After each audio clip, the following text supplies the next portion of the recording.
Hello friends, Pandian ஸ்டோரில் என்ன நடக்குதுன்னு பார்க்கலாம் வாங்க. வீடியோவை ஸ்கிப் பண்ணாமல் கடைசி வரைக்கும் பாருங்கள். நம்ம கதிரும் ராஜுவும் சென்னைக்கு கிளம்பி போயிடுறாங்க.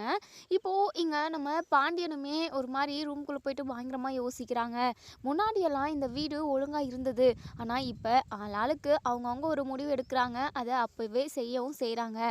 நம்ம பேச்சை யாருமே கேட்குறதில்ல. அதான் நமக்குமே தேவையான மரியாதை கிடைக்காது அப்படின்றதுனால தான் நம்மளுமே அவங்க போகிற போக்கில் போகட்டும் அப்படின்றதுனால நம்ம விட்டுட்டோம். ஆனால் முன்ன போல் இந்த வீடு இருந்தது அப்படின்னா எல்லாரும் ஒட்டுமொத்தமாக குடும்பமாக ஒன்று சேர்ந்து சந்தோஷமாக இருந்திருக்கலாம். இப்போது அவங்கவுங்க முடிவு எடுக்கிறதுனால எல்லாமே மாறி போச்சுல்ல அப்படின்ற மாதிரி தனக்கு தானே பேசிக்கிட்டு இருக்காங்க. அதாவது நம்ம பாண்டியன் வந்து யாரை பற்றி யோசிக்கிறாங்க அப்படின்னா ராஜி கதிரை பற்றி தான். போக வேண்டான்னு சொன்னாலுமே கண்டிப்பாக அவங்க போகாமல் இருக்க மாட்டாங்க.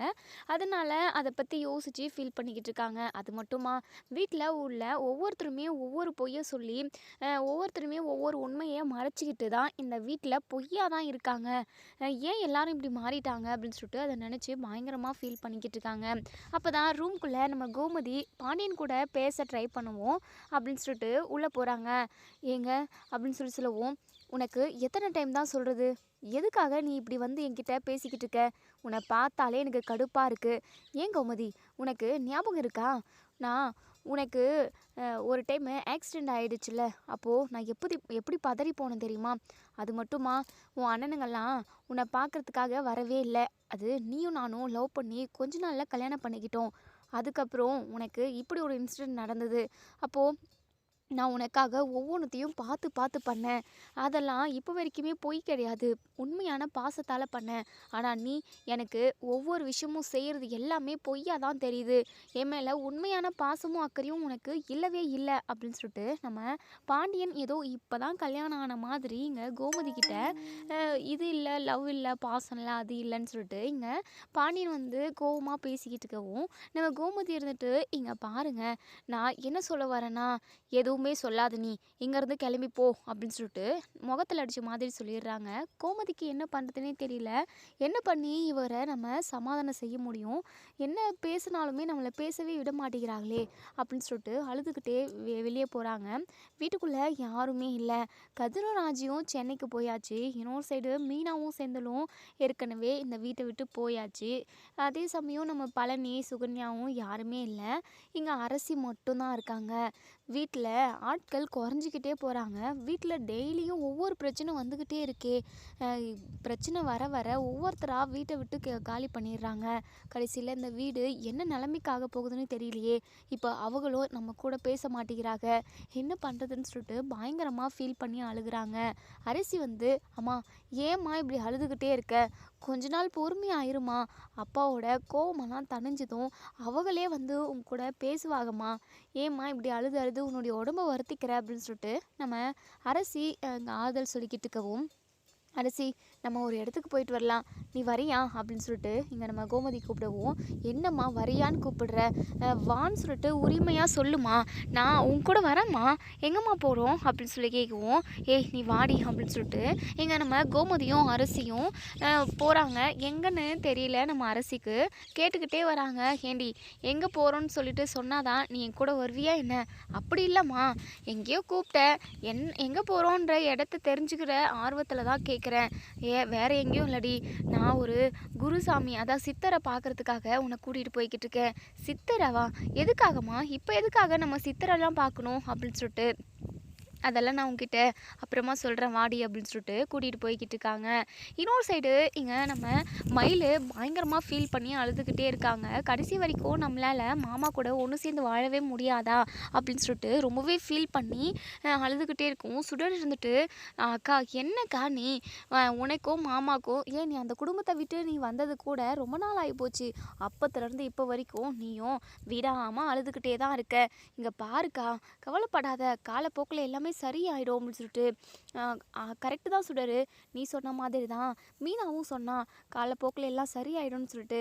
ஆனால் எப்படி சரியாகும்? முன்னாடி பிரச்சனைன்னு வந்து நான் வீட்ல இருந்தேன். அதோட விட்டிருந்தா கண்டிப்பா பிரச்சனை சரியாகி நான் எந்நேரம் மாமா கூட ஒண்ணு சேர்ந்திருப்பேன். ஆனா, அம்மா தான் போலீஸ்ல கம்ப்ளைண்ட் பண்ணி, அவங்கள போலீஸ் ஸ்டேஷனுக்குள்ள கூட்டிட்டு வந்து ஜெயில்ல போட்டு, கோர்ட்டு அங்க இங்கன்னு சொல்லிட்டு ரொம்பவே அவங்க எல்லாரையுமே அலைய வச்சுருச்சு. அலைய வச்சது மட்டும் இல்லாம, இல்லாத திருட்டு பழியெல்லாம் அவங்க மேல போட்டு, இன்னும் இன்னும் அவங்களோட கோவத்த அதிகமாக்குன மாதிரி ஆயிப்போச்சு. இப்போ என்ன நடக்கும்னு எனக்கு தெரியவே இல்ல. பயமாவும் இருக்கு. ஒருவேளை மாமா என்ன டிவோர்ஸ் பண்ணிட்டாங்க அப்படின்னா, அம்புட்டுதான் என் உயிரை நான் விட்டுருவேன் சுடரு அப்படின்னு சொல்லவும், அக்கா அப்படிலாம் நடக்காதுக்கா அப்படின்னு சொல்லவும், அது எப்படி நடக்காம இருக்கும்? நடக்காம இருக்கணும் அப்படின்னா நம்ம ஏதாவது ஸ்டெப் எடுக்கணும்ல.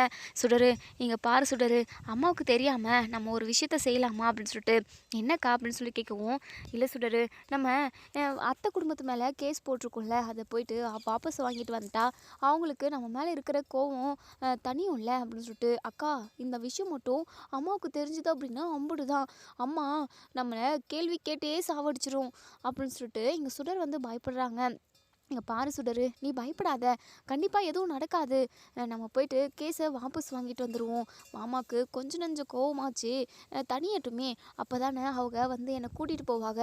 அது மட்டும் இல்லாமல் இதை நம்ம இப்படியே விட்டுட்டோம் அப்படின்னா அம்மா என் வாழ்க்கையை காப்பாற்றுறேன்னு நினச்சிக்கிட்டு என்னென்னமோ புத்தி கெட்டத்தனமாக பண்ணி வச்சிருது. அது இன்னும் தான் அத்தையோட குடும்பத்தில் உள்ள எல்லாரையோட கோவத்தையுமே அதிகரிக்குது. அதான் நான் சொல்கிறேன், அம்மாவுக்கு தெரியாமல் நம்ம இப்படி ஒரு விஷயத்த செஞ்சிடலாம், தெரிய வரப்போ பார்த்துக்கலாம் அப்படின்னு சொல்லிட்டு, சரிக்கா என்னமோ சொல்கிற, நீ நல்லா இருக்கணும்க்கா, நீ நல்லா இருக்கணுன்றதுக்காக நானும் உன் கூட அதாவது போலீஸ் ஸ்டேஷனுக்கு வரேன்க்கா அப்படின்னு சொல்லிட்டு சொல்கிறாங்க. இப்போது இங்கே நம்ம சுடரும் மயிலும் கிளம்பிடுறாங்க. அதாவது ரெடியாகி கிளம்ப போகவும், அப்போது இங்கே நம்ம மயிலோட அம்மா இருந்துட்டு, ஏ மயில் சுடரு 2 பேரும் எங்கடி இந்நேரமெல்லாம் கிளம்பி போறீங்க அப்படின்னு சொல்லிட்டு, அது வந்துமா போலீஸ் அப்படின்னு சொல்லிட்டு இங்கே சுடர் சொல்லவும், நம்ம மயில் ஒரு பக்கம் கோவில்னு சொல்லவும், 2 பேரும் மாற்றி மாற்றி திக்கி திணறவும், இங்கே பாக்கியத்துக்கு கொஞ்சம் டவுட்டாகவே இருக்குது. ஏய் என்னடி 2 பேரும் என்னென்னமோ உளறிக்கிட்டு இருக்கீங்க, எங்கே தான் போகிறீங்க, எங்கே போகிறேன்னு தெரியாமே போகிறீங்களா என்ன அப்படின்னு சொல்லிட்டு, ஏ சுடரு நீ சும்மா இரு சுடரு, நான் அம்மா கிட்ட சொல்கிறேன், அம்மா மனசுக்கு ரொம்ப ஒரு மாதிரி கஷ்டமாக இருக்குமா, அதான் கோவிலுக்கு நானும் சுடரும் போயிட்டு வரோம் அப்படின்னு சொல்லிட்டு இங்கே நம்ம மயில் வந்து சொல்கிறாங்க. இல்லையே நீ சொல்கிறத பார்த்தா அப்படியெல்லாம் எனக்கு தோணலையே அப்படின்னு சொல்லிட்டு, அம்மா வேறு எங்கம்மா நாங்கள் போக போகிறோம், என் புருஷன் வீட்டுக்கு போகிறதுக்கு கூட என்னால் முடியாது, ஏன்னா அவங்க எல்லாருமே என் மேலே அம்புட்டு கோவமாக இருக்காங்க, நீ என்னடானா இப்படி சந்தேகப்பட்டுக்கிட்டு இருக்க, அப்படி நான் வேறு எங்கம்மா போக முடியும், ஒன்று என் புருஷன் வீடு, ஒன்று அம்மா வீடு, 2 வீடு தான் இருக்குது, அதுலேயும் ஒரு வீட்டுக்கு போக முடியாது, இப்போது வேறு எங்கே போயிட போகிறேன், கோவிலுக்கு போயிட்டு கொஞ்சம் மனசை தேத்திட்டு வரேம்மா, கோவிலுக்கு போனேன் அப்படின்னா கொஞ்சம் நிம்மதியாக இருக்கும், அதான் சொல்கிறேன் அப்படின்னு சொல்லிட்டு இங்கே நம்ம மயில் வந்து சொல்கிறாங்க. இன்னொரு சைடு நம்ம கதிரும் ராஜியும் இப்போது அதாவது சென்னைக்கு போயிட்டாங்க. அங்கே ரூமே புக் பண்ணியிருப்பாங்க. அங்கே போயிட்டு ஸ்டே பண்ணலான்னு சொல்லிட்டு போகிறாங்க. இப்போ நம்ம ராஜியுமே ரொம்ப டயர்டாக இருக்குது அப்படின்னு சொல்லிட்டு குளிச்சுட்டு வந்தால் ரொம்ப ஃப்ரெஷ்ஷாக இருக்கும்னு சொல்லிட்டு குளிச்சுட்டு வராங்க. நம்ம கதிர் பெட் மேலே உட்காண்ட்ருக்காங்க. இப்போது நம்ம ராஜி இருந்துட்டு, கதிர் நீ போயிட்டு ஃப்ரெஷ்ஷப் ஆகிட்டு வந்துடுறேன் அப்படின்னு சொல்லிட்டு அப்படியே திரும்புகிறாங்க. உடனே நம்ம கதிர் இருந்துட்டு ராஜியோட கையை பிடிச்சி, ராஜி நீயும் நானும் இப்போ தனியாக இருக்கும்ல, நம்ம வாழ்க்கையில் என்னென்னவோ நடந்துருச்சுல, எப்படியோ ஒரு சூழ்நிலையில் நமக்கு 2 பேருக்கும் கல்யாணம் நடந்து நீயும் நானும் இப்போது ஒன்றா தனியாக இப்போது சென்னை வரைக்கும் வந்து தனியாக ஸ்டே பண்ணியிருக்கோம், இந்த மாதிரி நம்ம எப்போவுமே தனியாக போய் ஸ்டே பண்ணது இல்லைல்ல அப்படின்னு சொல்லிட்டு, உடனே நம்ம ராஜ் இருந்துட்டு, என்ன கதிர் எதுக்காக இதெல்லாம் பேசிக்கிட்டு இருக்க, இல்லை அது வந்து அப்படின்னு சொல்லிட்டு இங்கே நம்ம ராஜியோட கையை பிடிச்சி கதிர் வந்து கிஸ் பண்ணுறாங்க. இது அப்படி ஒரு மாதிரி நம்ம ராஜிக்குமே ஒரு மாதிரி வெக்கமாக வருது. என்ன கதிர் அப்படின்னு சொல்லிட்டு உடனே நம்ம ராஜியை கதிர் வந்து ஹக் பண்ணிக்கிறாங்க. 2 பேருக்கும் ஒரே ரொமான்ஸாக தான் போய்கிட்டு இருக்கு. அதுக்கப்புறம் இன்னொரு சைடு இங்கே நம்ம மயிலும் சுடரும் போலீஸ் ஸ்டேஷனுக்கு போயாச்சு. அங்கே போயிட்டு என்னம்மா வேணும் அப்படின்னு சொல்லிட்டு போலீஸ் ரொம்பவே கடுமையான வார்த்தையால் பேசவும், அப்படி என்ன மேடம் என்ன ஏதுன்னு கூட கேட்காம இப்படி கத்துறீங்க, உங்களை பற்றி எனக்கு நல்லாவே தெரியும், நீங்கள் என்ன மாதிரியான குடும்பம்னு சொல்லிட்டு, உங்களால் நாங்கள் 2 வாரம் எப்படியெல்லாம் அலைஞ்சோம், பொய் சொல்லி ஒரு குடும்பத்தவே ஸ்டேஷனுக்கு கூட்டிகிட்டு வந்து ஜெயிலுக்குள்ளே போட்டவங்க தானே நீங்கள் அப்படின்னு சொல்லிட்டு, மேடம் அது ரொம்ப தப்பு தான் மேடம். தயவு செஞ்சு இப்போது எங்களுக்காக ஒரு விஷயத்த நீங்கள் பண்ணி கொடுக்கணும். என்னம்மா என்ன அப்படின்னு சொல்லிட்டு கேட்குறாங்க. அது வந்து மேடம், என் அத்தை குடும்பத்து மேலே நான் கேஸ் போட்டு வச்சுருந்தேன்ல, நான் இல்லை என் அம்மா தான் போட்டாங்க. என்னுடைய பிரச்சனைக்காக தானே போட்டாங்க. நான் அந்த கேஸை வாபஸ் வாங்குறேன் மேடம் அப்படின்னு சொல்லிட்டு. என்னம்மா சொல்கிற? உண்மையாக தான் சொல்கிறியா? உன் அம்மா வந்து எதுவும் பிரச்சனை பண்ண மாட்டாங்களே? அதெல்லாம் ஒன்றும் பண்ண மாட்டாங்க மேடம். தயவு செஞ்சு என் அத்தை குடும்பத்து மேலே இருக்கிற கேஸை வாபஸ் வாங்கிருங்க மேடம்.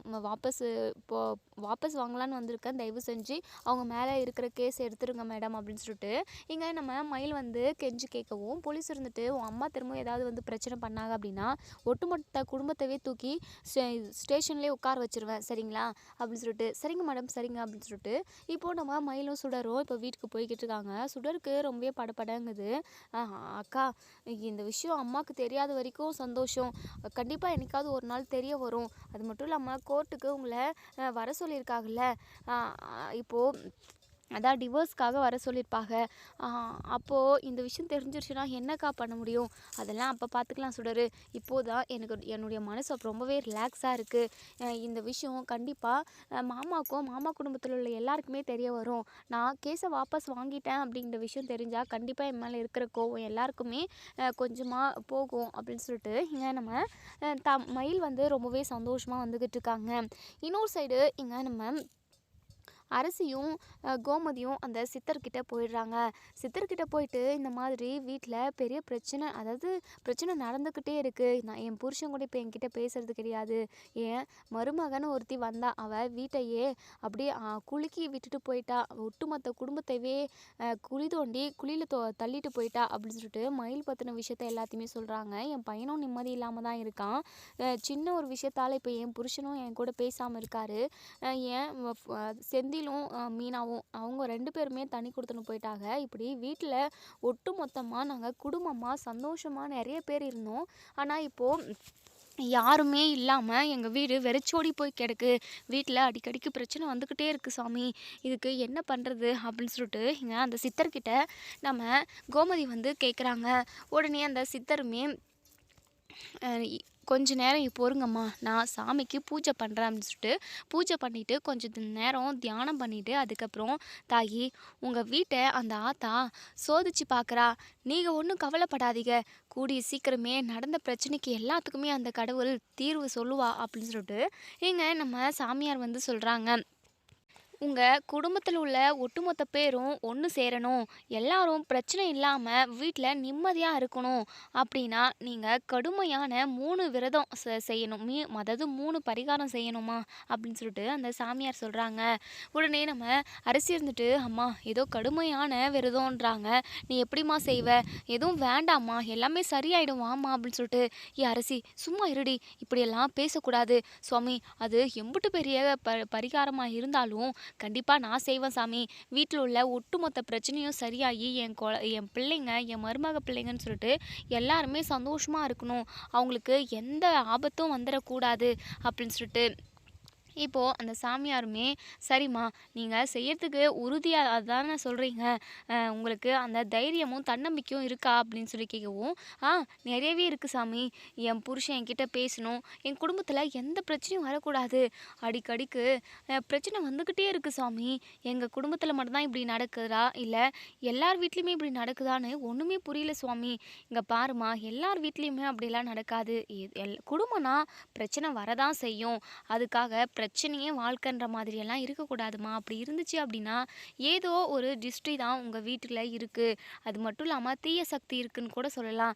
இதை எல்லாத்தையுமே டிஸ்ட்ரி கழிக்கணும். இந்த தீய சக்தியை விரட்டி நீங்கள் குடும்பத்தில் உள்ள எல்லாருமே ஒன்று சேர்ந்து சந்தோஷமாக இருக்கணும் அப்படின்னா நான் சொல்கிற பரிகாரத்தை அதை வந்து பாதியில் நிறுத்தாமல் முழுமையாக செஞ்சிட்டிங்க அப்படின்னா கண்டிப்பாக அதோட முழுமையான பலனையுமே நீங்கள் அனுபவிக்கலாமா அப்படின்னு சொல்லிட்டு அந்த சித்தர் சொல்கிறாங்க. இப்போ தான் நம்ம கோமதிக்கு ரொம்பவே சந்தோஷமாக இருக்குது.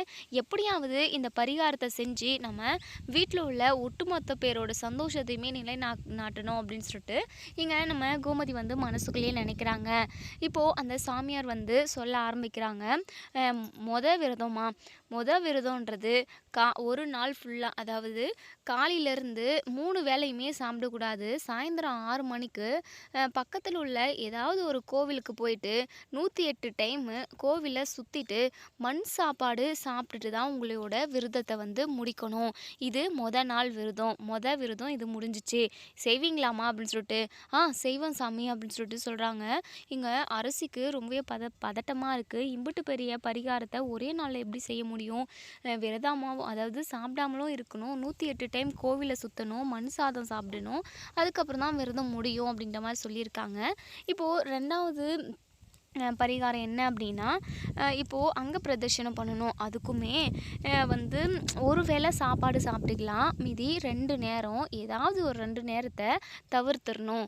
அப்படி விரதம் இருந்து நல்லா தலைக்கு குளிச்சுட்டு மங்களகரமா கோவிலுக்கு போயிட்டு அதாவது அங்க பிரதட்சணம் செஞ்சுட்டு அதே தான் 108 டைம் அந்த கோவிலை சுற்றிட்டு கடைசியா அந்த மண் சாப்பாடை 2வது நாளும் சாப்பிடணும். 3வது விரதம் அப்படின்றது இதுதான் கொஞ்சம் உங்களுக்கு கடுமையாக இருக்கும். இருந்தாலும் அந்த ஆத்தா உங்களுக்கு அந்த கஷ்டத்தை கொடுக்க மாட்டா. அந்த ஆத்தால மனசில் நல்லா நினச்சிக்கிட்டு நீங்கள் இந்த பரிகாரத்தை செய்யலாம். 3வது நாள் ஒன்றும் இல்லை, நல்லா வயிறார 3 வேளையும் சாப்பிடலாம். விரதம்ன்றது அப்படி இல்லை, அந்த பரிகாரம் மட்டும்தான் செய்யணும். 108 டைமு கோவிலை சுற்றிட்டு அங்கே தீக்குழி அதாவது பூக்குழி மிதிக்கணுமா அப்படின்னு சொல்கிறாங்க. இதை கேட்டதுமே இங்கே நம்ம கோமதிக்கு ஒரு மாதிரி தான் இருக்குது. இருந்தாலும் குடும்பத்துக்காக செய்கிறதா அவங்க மனசை திடப்படுத்திக்கிறாங்க. ஆனால் அரசிக்கு ரொம்பவே பயமாகவும் பதட்டமாகவும் இருக்குது. சரிங்க சுவாமி, கண்டிப்பாக இந்த பரிகாரத்தை நான் கண்டிப்பாக செஞ்சு முடிக்கிறேன். எந்த நாளில் எப்படி எப்பப்போ செய்யணும் அப்படிங்கிற எல்லா டீட்டெயில்ஸுமே அந்த சாமியார் வந்து அதாவது அந்த சாமியார்கிட்ட கேட்டு தெரிஞ்சுக்கிறாங்க. அந்த சாமியாருமே எல்லாமே டீட்டெயிலாக செஞ்சிடுறாங்க. 3 பரிகாரத்தையுமே செஞ்சு முடிச்சுட்டு அடுத்த நாள் நீ இந்த அதாவது என்னுடைய சன்னதிக்கு வாம்மா, உனக்கு ஒரு குடிசத்தையுமே கட்டி விடுறேன். இதுக்கப்புறம் உங்களுக்கு பிரச்சனையே வராது. அப்படியே பிரச்சனை வந்தாலும் அது அந்த ஆத்தா வந்து சுமூகமாக உனக்கு முடிச்சு கொடுத்துருவா. அதனால் உங்கள் குடும்பத்துக்குள்ளே ஏதாவது விரிசலோ இல்லை வேறு ஏதாவது மனசுக்கு கஷ்டமான செயலோ அந்த மாதிரி எதுவுமே நடக்க விட மாட்டா அந்த ஆத்தா அப்படின்னு சொல்லிட்டு அந்த சாமியார் சொல்கிறாங்க. சரிங்க சுவாமி, நான் போயிட்டு வரேன் அப்படின்னு சொல்லிட்டு நம்ம கோமதியும் அரசியும் கிளம்பிடுறாங்க. அரசி இருந்துட்டு, அம்மா என்னம்மா இந்த சாமியார் 3 பரிகாரம் கடுமையாக இருக்குன்னு தான் சொன்னாங்க. அது விட இது ரொம்ப ரொம்ப கேட்க கேட்க ரொம்ப கடுமையாக இருக்குமா. இந்த பரிகாரத்தை உன்னால் செய்ய முடியுமாம்மா அப்படின்னு சொல்லிட்டு, அரசி கண்டிப்பாக என்னால் முடியும் அரசி. குடும்பத்துக்காக இதெல்லாம் ஒரு பரிகாரமா? குடும்பத்துக்காக நான் எம்பிட்டு பெரிய பரிகாரம் வேணாலும் பண்ணுவேன். என் உயிரை பற்றி கூட எனக்கு கவலை இல்லடி. ஆனால் இந்த பரிகாரத்தில் என் உயிரெல்லாம் போகாதுடி. அந்த ஆத்தா துணையாக இருப்பா நமக்கு அப்படின்னு சொல்லிட்டு இங்கே நம்ம கோமதி வந்து ரொம்பவே ரிலாக்ஸாக வராங்க. ஏன்னா இந்த பரிகாரத்தை செஞ்சு முடித்தோம் அப்படின்னா கண்டிப்பாக அவங்க நம்ம கூட பேசுவாங்க. வீட்டில் உள்ள எல்லாரோட சந்தோஷமுமே அதாவது நிலைக்கும். எல்லாருமே ஒட்டுமொத்தமாக குடும்பமாக ஒன்று சேர்ந்து வாழ்கிறதுக்கான வாய்ப்பு கிடைக்கும் அப்படின்ற ஒரு நம்பிக்கையில் இதை செய்கிறதுக்கு ரொம்பவே ஆர்வமாக இருக்காங்க நம்ம கோமதி. இன்னொரு சைடு இங்கே நம்ம கதிரும் ராஜியும் அவங்களோட வாழ்க்கையை வந்து வாழ ஆரம்பிச்சிட்டாங்க. அதாவது அவங்களோட வாழ்க்கை அன்னையிலேருந்தே அன்னோனியமாக இருக்க ஆரம்பிச்சிட்டாங்க. மறுநாள் காலையிலேயே இங்கே நம்ம ராஜி இருந்துட்டு அந்த ட்ரைனிங்க்காக என்னெல்லாம் செய்யணும் அப்படின்றத அது எல்லாமே எல்லா டீட்டெயில்ஸுமே அந்த மேனேஜர்கிட்ட விசாரிச்சுட்டு வராங்க. அது மட்டும் இல்லாமல் இங்கே நம்ம அதாவது அதோட ப்ராசஸ் எல்லாமே அங்கே போய்கிட்டு தான் இருக்குது. இப்போது இங்கே கதிரோட பெஸ்ட்டு ஃப்ரெண்டை வந்து அங்கே பார்க்குறாங்க நம்ம கதிர். இப்போ பார்த்ததுமே அவங்க பெஸ்ட்டு ஃப்ரெண்ட் வந்து ரொம்பவே இக்கட்டான சூழ்நிலை, அதாவது ஒரு கஷ்ட காலத்தில் இருக்காங்கன்னு கூட சொல்லலாம். ஏன்னா அவங்களுக்கு வந்து அவங்க அம்மாவுக்கு ஏதோ நெஞ்சு வலி, ஹார்ட் ப்ராப்ளம், உடனே ஹார்ட்டை வந்து எக்ஸ்சேஞ்ச் பண்ணணும் அப்படிங்கிற மாதிரி டாக்டர் வந்து சொல்லியிருப்பாங்க. அந்த ஒரு இஷ்யூஸ்க்காக தான் அவங்க வந்து அங்கே ஒரு வேலை விஷயமா வந்திருப்பாங்க. கதிரை பார்த்ததுமே அவங்க 2 பேரும் மீட் பண்ணி பேசிக்கிறாங்க. என்னடா உன்னை பார்த்து ரொம்ப நாள் ஆச்சு, ஊர் பக்கம் ஆளே தெரியறதில்ல அப்படின்னு சொல்லிட்டு நம்ம கதிர் வந்து பேசுவாங்க. இங்கே ராஜியுமே ஹலோ ஹாய் சொல்லுவாங்க, அவ்வளோதான். இப்போது உங்கள் ஃப்ரெண்டு இருந்துட்டு, கதிர் எனக்கு ஒரு நீ உதவி பண்ண முடியுமா அப்படின்னு சொல்லிட்டு, கண்டிப்பாக பண்ணுறேன்டா, என்ன உதவி அப்படின்னு சொல்லிட்டு, என்ன இப்போது காரெல்லாம் இருக்குது, ஆனால் ட்ரைவ் பண்ணுறதுக்கு தான் ஆட்கள் இல்லை. ட்ரைவ் பண்ணுறதுக்கு ஆட்கள் வச்சுக்கிட்டு இருந்தோம்.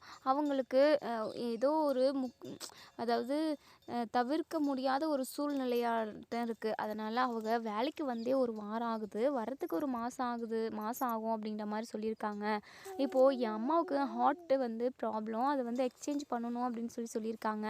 அதுக்கு நாங்கள் இது ரொம்ப தூரம் ட்ராவல் பண்ண வேண்டியதா இருக்குது. அந்த டாக்டர்ஸ் யாருமே இங்கே இல்ல. நீ அந்த ஊர்ல கொண்டு போய் எங்கள விட்டுட்டு வந்துடுறியா? அப்படின்ற மாரி கேட்குறாங்க. எப்படியும் ஒரு 2 ஹவர் ஆகும். 2 ஹவர் 3 ஹவர் தான் ஆகும் அந்த ஊர் இருக்கிறது இடம். அப்படின்னு சொல்லிட்டு இங்க அவங்க ஃப்ரெண்டு வந்து நம்ம கதிர்கிட்ட ஹெல்ப் கேட்குறாங்க. இங்க நம்ம கதிர் யோசிக்கிறாங்க, ஒய்ஃபோட வந்திருக்கேன்டா, ஒய்ஃபை எப்படி தனியா விட்டுட்டு வர்றது அப்படின்னு சொல்லிட்டு. டேய் எனக்காகடா, வேற ஏதாச்சும்னா கூட நான் உன்னை ஹெல்ப் கேட்டுக்க மாட்டேன். என் அம்மாவுக்கு ரொம்பவே கிரிட்டிக்கலாக இருக்குடா, கண்டிப்பாக போயே ஆகணும், எனக்குமே டிரைவ் பண்ணவே தெரியாது, ப்ளீஸ் கதிர் அப்படின்னு சொல்லிட்டு கெஞ்சி கேட்குறாங்க.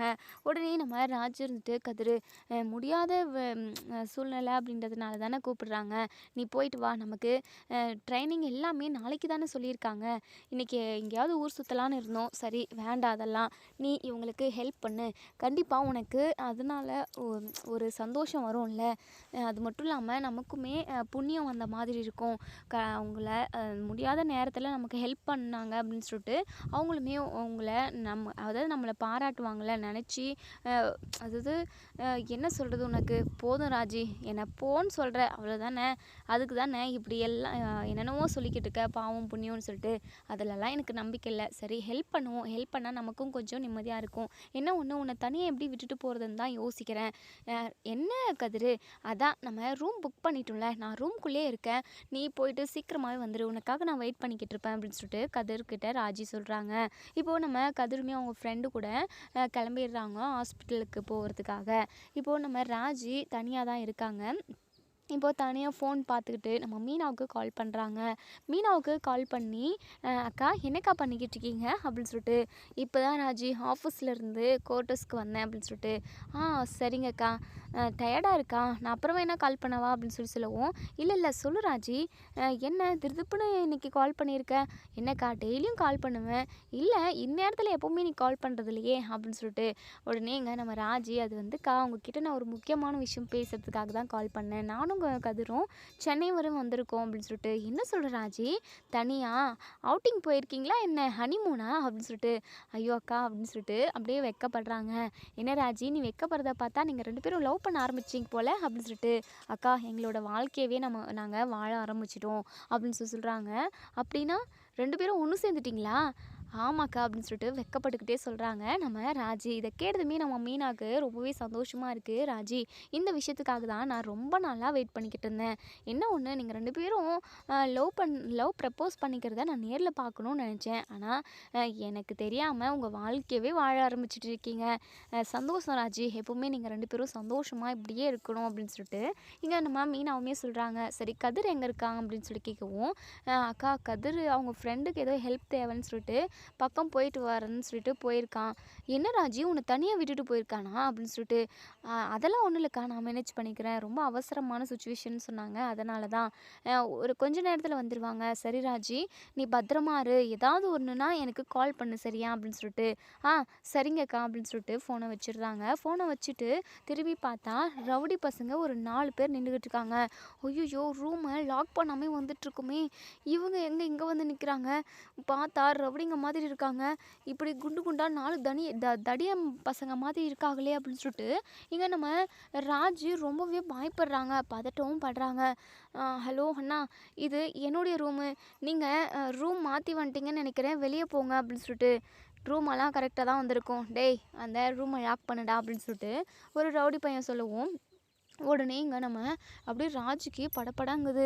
ஐயோ அண்ணா, எதுக்காக இப்படிலாம் பண்ணிக்கிட்டு இருக்கீங்க, என்னம்மா அண்ணான்னு கூப்பிடுற, உன்னை பார்த்து உன் அலங்களை மயங்கி நாங்கள் 4 பேரும் அப்படி, அதாவது ஏதோ சொல்லுவாங்களே, ஒரு ஏதாவது நல்ல வாசனை இருந்துச்சு அப்படின்னா அந்த மூக்கு வந்து அந்த அதாவது அந்த சுவாசத்தை சுவாசிக்கும்ல, அதாவது அந்த வாசனையை, அந்த மாதிரி உன்னுடைய அழகில் மயங்கி உன்னுடைய பர்ஃப்யூம்க்கு மயங்கி நாங்கள் எங்கே வந்து நிற்கிறோம், வந்து பார்த்தா அப்படி செப்பு சிலை மாதிரி செதுக்கி வச்ச தங்க மாதிரி நின்றுக்கிட்டு இருக்க, உன்னை பார்த்துட்டு எப்படி எங்களால் போக முடியும், அதான் உன்னை பார்த்து சும்மா 4 வார்த்தை தொட்டு பேசிட்டு சும்மா ஜாலியாக இருந்துட்டு போகலான்னு வந்திருக்கோம் அப்படின்னு சொல்லிட்டு இதெல்லாம் கேட்க கேட்க இங்கே நம்ம ராஜுக்கு அப்படியே படபடங்குது.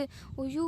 என்ன கதிர் இல்லாத டைமில் இப்படியெல்லாம் நடக்குது, நம்ம இதை எதிர்பார்க்கவே இல்லையே, ரூமில் லாக் பண்ணிங்கன்னு நம்ம ரூம்குள்ளேயே இருக்கலாம்னு சொல்லிட்டு நினச்சோம், ஆனால் இப்படி ஆகிப்போச்சு, நம்ம என்ன பண்ணுறது, எப்படியாவது கதிர்க்கு நம்ம இன்ஃபார்ம் பண்ணணும் அப்படின்னு சொல்லிட்டு ஃபோனை எடுத்து கதிர்க்கு கால் பண்ண பார்க்கவும் உடனே அந்த ரவுடிங்க ஃபோனை பிடுங்கி வச்சுக்கிறாங்க. ஐயோ தயவு செஞ்சு ஃபோனை கொடுங்க, எதுக்காக இப்படி பண்ணுறீங்க, என்ன தயவு செஞ்சு விட்டுருங்க அப்படின்னு சொல்லிட்டு, உன்னை விடுறதுக்காக தான் நாங்கள் வந்திருக்கோமா என்ன, நாங்கள் நல்லா ஜாலியாக உன் கூட சந்தோஷத்தை அனுபவிச்சுட்டு போகிறதுக்காக தான் வந்திருக்கோம், கொஞ்சம் நீ ஒத்துழைச்ச அப்படின்னா நாங்கள் உங்க கூட கொஞ்ச நேரம் சந்தோஷமாக இருந்துட்டு போயிடுவோம் அப்படின்னு சொல்லிட்டு சொல்கிறாங்க. ராஜுக்கு என்ன பண்ணுறதுனே தெரியல, கை கால்லாம் அப்படியே நடுங்குது. தயவு செஞ்சு என்னை விட்டுருங்க, நான் உன் தங்கச்சி மாதிரி தானே, உங்களுக்கும் அக்கா தங்கச்சிங்க அம்மான்னு யாரும் உங்களுக்கு இல்லையா, ஏன் இப்படியெல்லாம் பண்ணுறீங்க, ப்ளீஸுங்க தயவு செஞ்சு என்னை விட்டுருங்க அப்படின்னு சொல்லிட்டு ராஜு அலறாங்க. உடனே இங்கே இன்னொரு ரவுடி இருந்துட்டு, என்னம்மா நீ இப்படி இருக்க, இங்கே பாருமா, நாங்கள் சொன்ன மாதிரி எங்களோட ஆசைக்கு நீ இணங்கி வந்த அப்படின்னா உன்னை நாங்கள் விட்டுருவோம், தேவையில்லாம் தயவு செஞ்சு என்னை விட்டுருங்க ப்ளீஸுங்க அப்படின்னு சொல்லிட்டு கெஞ்சுறாங்க. ஆனால் அந்த ரவுடி பசங்க இப்போ ராஜ்யத்தோடு வராங்க. நம்ம ராஜி ரொம்பவே அப்படியே சத்தமாக கத்தி அலறாங்க. இதோட இந்த ரிவ்யூ முடியுது. இதுக்கப்புறம் என்ன நடக்கும் சொல்லி வெயிட் பண்ணி பார்ப்போம் ஃப்ரெண்ட்ஸ். கரெக்டான டைமுக்கு நம்ம ராஜியை வந்து கதிர் காப்பாற்றிடணும் அப்படின்னு நினைக்கிறவங்க இந்த வீடியோ கீழே கமெண்ட் பண்ணி தெரிவிங்க. தேங்க்யூ.